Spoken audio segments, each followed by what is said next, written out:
Keith, it sounds like the politics of it might work, and I think courtesy of your question posed in question time today, you seem to be operating on the assumption that this was nakedly political. Was it? Did you get the answer you wanted when you asked a question quoting Jim Chalmers? Essentially, I think the inference was that he did this purely and solely because of the Dunkley by-election. Well, that was the question. It was an answer, but that's question time. We understand how that works.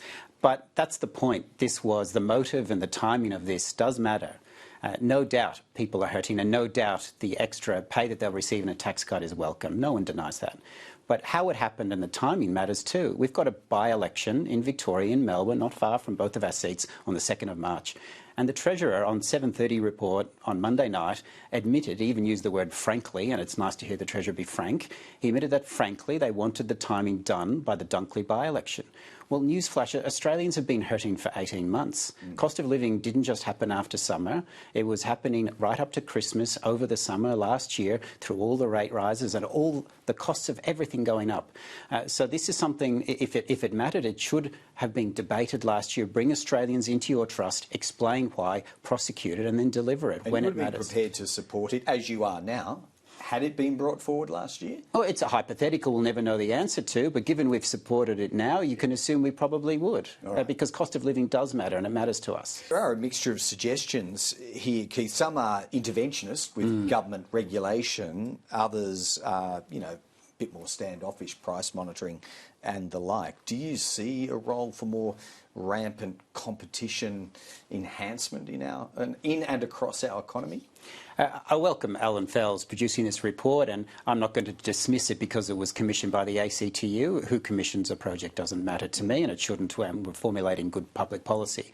We will look at the recommendations. I had a quick glance, but I'm on the House Economics Committee, and we are looking into productivity and dynamism.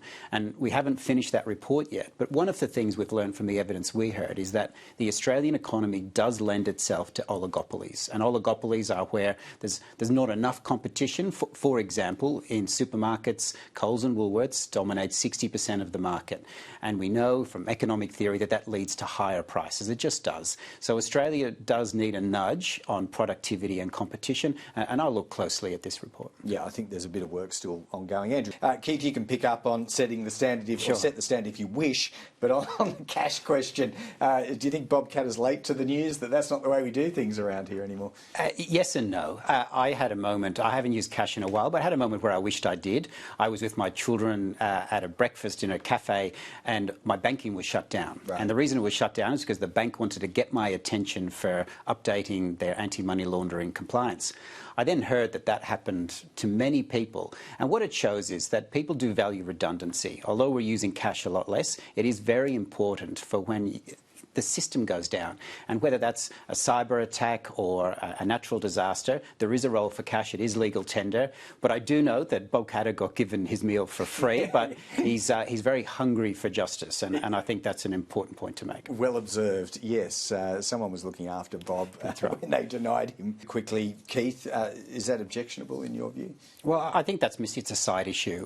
This is a significant change that's coming in. A deal has been done. We don't know the details, but we do know it's going to add complexity and cost, and you're not looking after workers if they lose their job because a business can't afford to hire them anymore. All right, let's return to this and other matters of the day when we next get you both back. Kate Thwaites, Keith Wolahan, thanks for joining us. Thank you for having me.